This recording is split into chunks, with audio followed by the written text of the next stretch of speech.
2021 оны 4-р улирлын байдлаар орон сууцны үн өмнөх оны мөн үетэй харьцуулахад огцом нэмэгдсэн байна. Мөн жил бүрийн хавар барилгын ажил эхлэх үеэр барилгын гол нэр төрлийн материалын үн нэмэгдэж хүнийгээ дагаад байрны ханшиж өсдөг хандлага энэ жил мөн л давтагдж байна.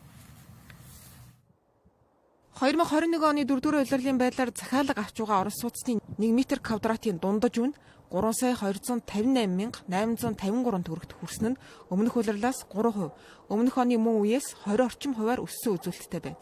Үн өсөхөд хамгийн их нөлөөсөн хүчин зүйл нь барилгын материалын үнийн өсөлт бөгөөд энэ өсөлт 2022 онд ч мөн үргэлжилсэн хэвээр байна.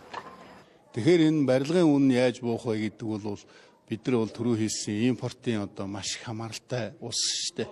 Тэгэхээр бид нар бол шатараатаагаар бас үйлдвэрүүдэд байгуулах, өөрснөө дотооддоо үйлдвэрүүд байгуулж гадны хамааралгүйгээр явах нөөц бололцоогонд ажиллан ажиллаж байгаа. Гисэн хэдий ч гэсэн бас манай эдийн засгийн бас хүчин чадал өөр.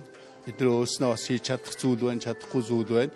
Дээрээс нь төр хувийн хвшлийн бас хамтын ажиллагаа, хөрөнгө оруулалтуудыг маш зүйтэй зүйлд хуваарлуулах, засаг төрөөс гаргаж байгаа энэ хууль эрх зүйн орчныг бол бас барилгын салбарын ээлтэй тааламжтай бодлого байх чиглэлээр бол бас боломжийн хэрэгээр ажиллаж байгаа. Цааш ч бас энэ чиглэлээр ажиллах байхаа. Ихэнх барилгын материал тээвэрлэлийн зардал асар их шингэдэг. Тээвэрлэлийн зардал үнийг өсгөдөг. Дээрээс нь бид дотоодын барилгын материал үйлдвэрлэгчдээ төр өөрөө дэмжиж чадахгүй байна шүү дээ.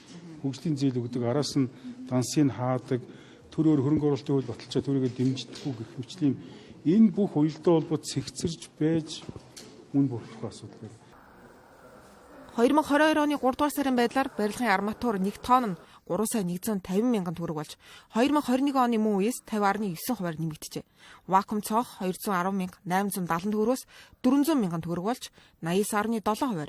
Бетон нь бүтээгдэхүүний гол нэр төрлийн 14 бүтээгдэхүүний дундаж өсөлт өнгөрсөн оныхоос 49.6% нэмэгдсэн байна.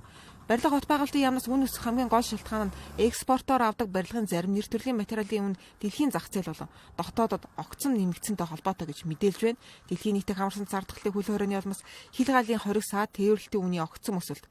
Дэлхийн зах зээл дээрх барилгын материалын түүхийн эдийн хомсдол түүнийг дагсан үнийн өсөлт зэрэгч ийхүү манай улсын барилга орос улсны үнд нөлөөлөх гол хүчин зүйлс болоод байна.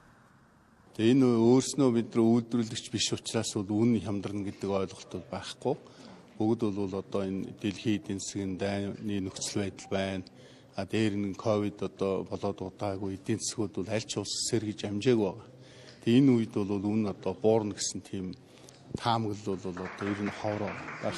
Бид нар тэг төсөөлөхгүй байгаа. Орос улсны үнийг өнөөдөр бууруулах ямар ч боломж байхгүй тийм ээ. Яагаад гэвэл түүхийд материалын үн 50-аас 90% өсчлөө.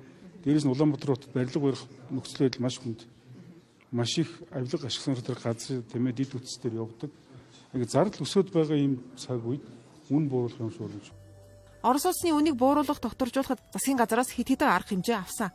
Тухайлбал өнгөрсөн онд өмнөх жилүүдээс хамгийн их мөнгөн дүнтэй буюу нийт 780 тэрбум төгрөгийн ипотекийн зээлийг иргэдэд олгож, бэлэн Орос улсны барилгуудыг эдийн засгийн эргэлтэд оруулсан юм.